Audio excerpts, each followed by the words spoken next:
Mic لے لیجیے please, جس اسکرین پہ کہہ رہی ہو۔ ناصر بھائی اگر شاید بھائی آ گئے تو پھر پہلے تفسیر کا کر لیتے ہیں، بعد میں حدیث کا کر لیں گے، جیسے آپ مناسب سمجھے۔ کوئی بات نہیں، عائشہ نے کہہ دیا جو اسکرین پہ ہی ایک ہی چلے باتیں ہیں، اللہ اور اس کے رسول صلی اللہ علیہ وسلم کی باتیں ہیں جس جی جی جس جی پہ کہہ رہی ہو۔ جزاک اللہ، شکریہ۔ شروع کروں یا؟ جی پلیز، جی پلیز۔ جی جی پلیز، جی پلیز بھائی شکریہ۔ ٹھیک ہو، مہربانی سے۔ اچھا، آج کی حدیث کا عنوان ہے ہمارا، حدیث کا عنوان ہے کہ تقوی اور حسن اخلاق اسلام میں اس کی اہمیت۔ الحمدللہ ثم الصلاۃ والسلام علی رسول اللہ وبعد۔ عن ابی ذر جندب بن جنادة الغفاري وابي عبد الرحمن معاذ بن جبل رضي الله عنهما عن رسول الله صلى الله عليه وسلم قال اتق الله حيثما كنت وأتبع السيئة الحسنة تمحها وخالق الناس بخلق حسن، رواه الترمذي وقال حديث حسن، وفي بعض النسخ حسن صحيح۔ حضرت ابو ذر غفاری اور حضرت معاذ بن جبل دونوں سے روایت ہے کہ رسول اللہ صلی اللہ علیہ وسلم نے فرمایا، اتق اللہ، اللہ سے ڈرتے رہو، حیثما کنت، جس جگہ بھی ہو، جہاں بھی ہو، جیسے بھی ہو، وَأَتْبِعِ السَّيِّئَةَ الْحَسَنَةَ، اور برائی کے بعد نیکی کر لو، تمحها، اگر برائی کے بعد نیکی کرو گے تو نیکی برائی کو مٹا دے گی، وَخَالِقِ النَّاسَ بِخُلُقٍ حَسَنٍ، اور لوگوں کے ساتھ اچھے اخلاق کا معاملہ کرو،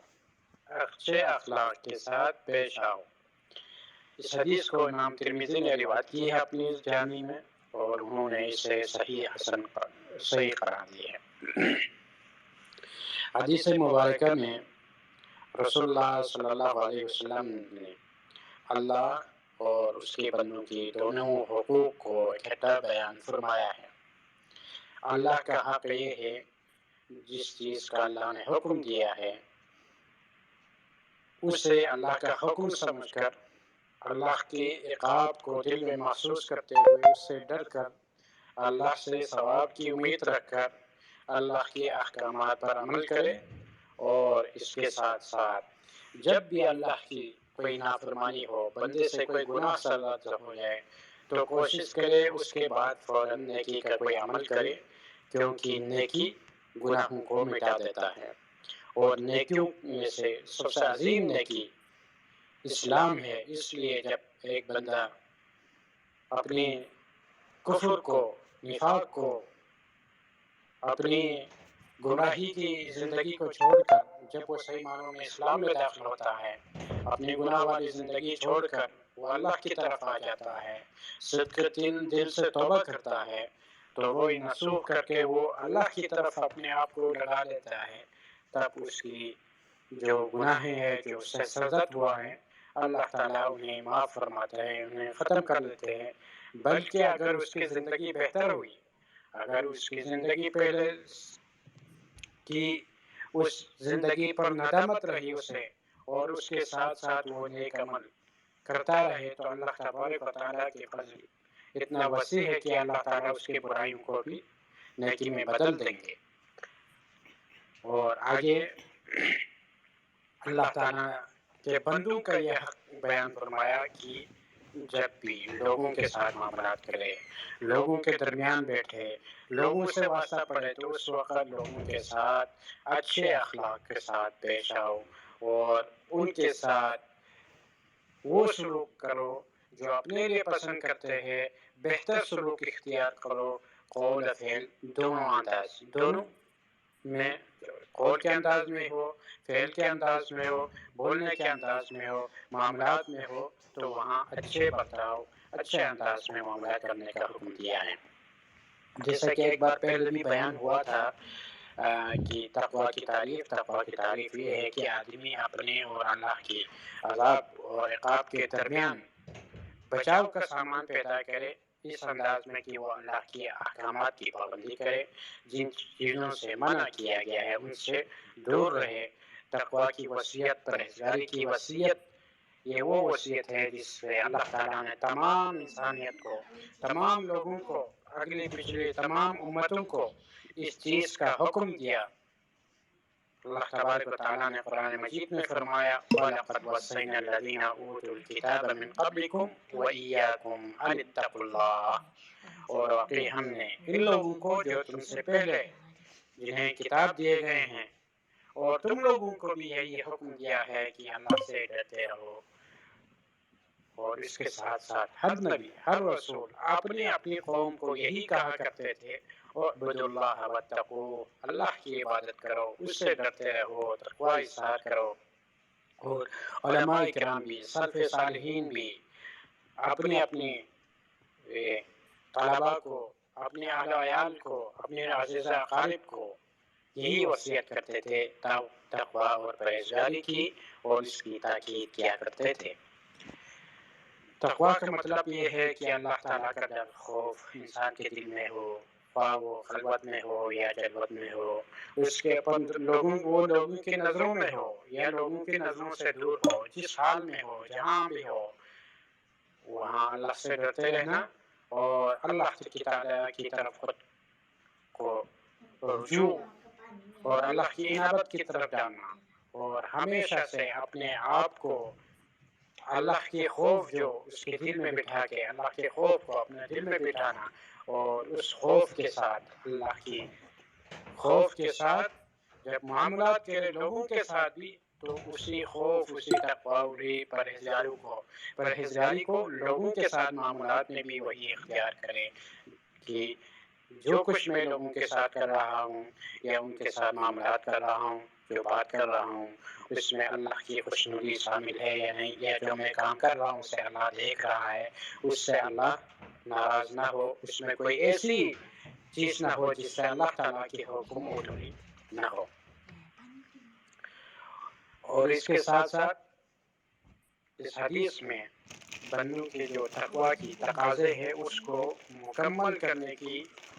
دعوت دی گئی، کیونکہ انسان بحیثیت ایک انسان اس سے گناہ سرزد ہو جاتا ہے، تو جب انسان سے گناہ سرزد ہو جائے تو اس کے لیے ایک نسخہ دیا ہے جس سے اس کی ایمان کو تازہ کرنے کی، ایمان کو پھر سے بڑھانے کی، اور اس کی نیکی کو پھر سے بڑھانے کی، گناہ کو ختم کرنے کا جو نسخہ بیان فرمایا ہے حدیث میں رسول اللہ صلی اللہ علیہ وسلم نے کہ گناہ کے بعد نیکی کر لیا کرو، کیونکہ نیکی اس سے مٹا دیتی ہے۔ نیکی کا ایک مطلب یہ بھی ہے کہ گناہ کے بعد توبہ کرو، کیونکہ توبہ بھی نیکی ہے، بلکہ وہ ایک خالص نیکی ہے، اور گناہ مٹانے کا سب سے بہترین ذریعہ توبہ ہے، اور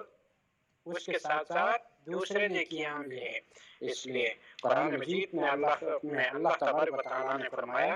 ان الحسنات یذہبن السیئات، بے شک نیکیاں برائیوں کو دور کر دیتی ہے، اور ان نیکیوں میں سے جو گناہوں کا کفارہ بنتے ہیں، جس سے ہماری گناہیں جو لاعنی میں، بے شعوری میں یا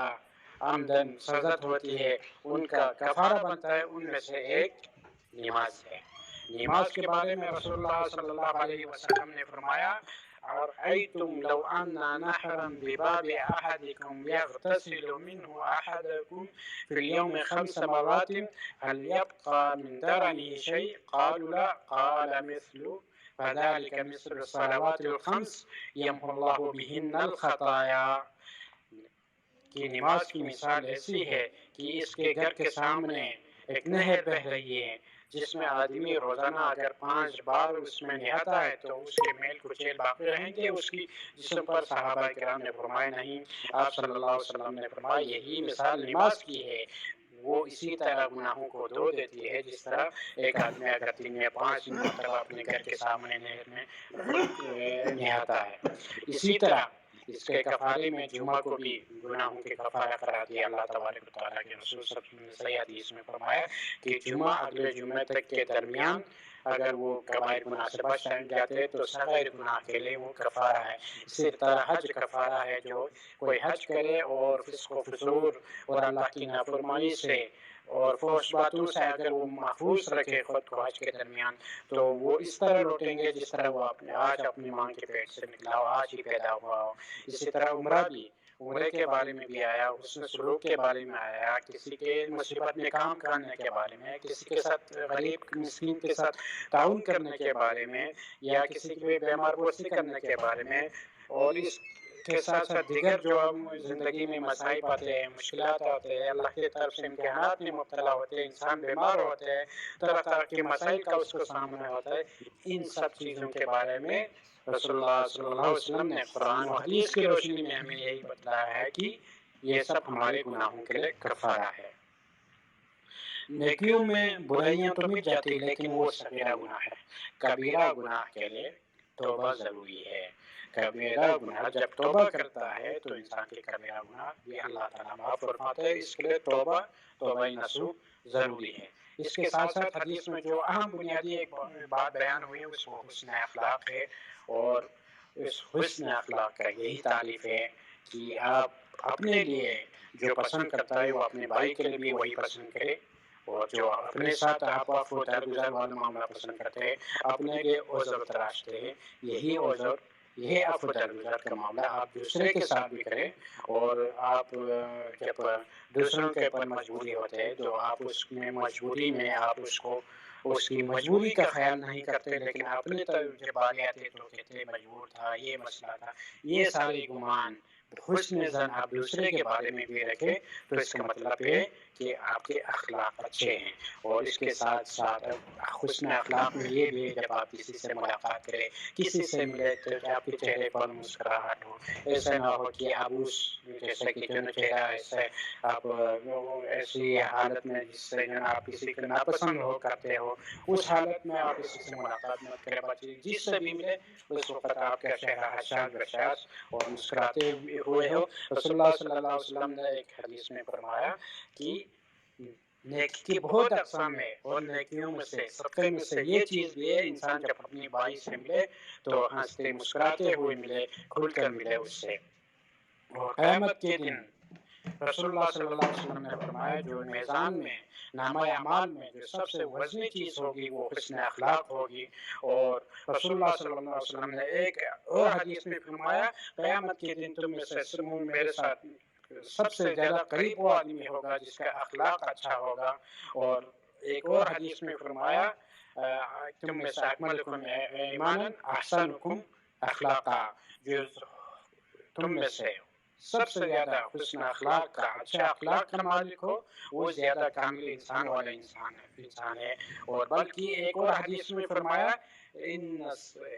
ان المؤمن لا يدرك درجة الصائم القائم بحسن خلقه. انسان حسن اخلاق کی بدولت ایک مومن جو دن کو روزہ رکھتا ہے، رات کو تہجد میں گزارتا ہے، اس کا درجہ پا لیتا ہے. اور حسن اخلاق اس وقت ہی ممکن ہے جب ہم اپنی زندگی کو آپ صلی اللہ علیہ وسلم کی سیرت کے مطابق گزاریں. اور آپ صلی اللہ علیہ وسلم کی زندگی، آپ صلی اللہ علیہ وسلم کی سیرت اخلاق کا بلند ترین اعلیٰ ترین معیار ہے. آپ کا ہر حرکات، ہر سکنات اخلاق کی بلندی پر فائز ہے. اسی لیے رسول اللہ صلی اللہ علیہ وسلم نے فرمایا انما بعثت لاتمم مکارم الاخلاق، مجھے مکارم اخلاق کی تکمیل کے لیے مبعوث کیا گیا. رسول اللہ صلی اللہ علیہ وسلم کی زندگی اسوہ حسنہ کے بارے میں حضرت عائشہ سے پوچھا گیا تو آپ نے فرمایا کہ کان خلقہ القرآن. رسول اللہ صلی اللہ علیہ وسلم کی زندگی، آپ کے معاملات، آپ کے لوگوں کے ساتھ جو لین دین، ہر طرح کے آپ کے معاملات قرآن کی طرح تھا، یعنی چلتا پھرتا قرآن پر عملی نمونہ تھا. تو اگر ہم اپنے اخلاق کو درست کرنا چاہتے ہیں تو ہمیں چاہیے کہ رسول اللہ صلی اللہ علیہ وسلم کی سیرت کو اپنائے، آپ کی زندگی کا مطالعہ کرے اور اس پر عمل کرنے کی کوشش کرے۔ تو اللہ تبارک و تعالیٰ سے دعا ہے الہ العالمین ہمیں اپنے دلوں میں خشیت اور تقوی پیدا کرنے کی، اور ہمیں جو ہم سے لاشعوری میں ایک بحیثیت انسان خطا قصور واقع ہوتے ہیں ہم سے، اس کے بعد ہمیں نیکی کرنے کی اور زیادہ سے زیادہ نیکی کرنے کی توفیق عطا فرمائے، تاکہ ہمارے گناہوں کا عفو درگزر کا سبب بنے اور اس کی حسنات کے ذریعے ہمارے سیئات مٹا سکے۔ الہ العالمین ہم سب کو اچھے اخلاق اختیار کرنے کی، حسن اخلاق کی توفیق عطا فرمائے، ہم سب کے اندر اچھے اخلاق کو اپنانے کی مادہ پیدا کرے الہ العالمین۔ اور جو کچھ یہاں پڑھا گیا سنا گیا، اس سے پہلے بھی سیرت رسول بھی پڑھا گیا یہاں پر، اللہ کے رسول کی سیرت کو ہم سب کو اپنانے کی، آپ صلی اللہ علیہ وسلم کے اخلاق کو اپنانے کی توفیق عطا فرمائے۔ وآخر دعوانا الحمدللہ رب العالمین۔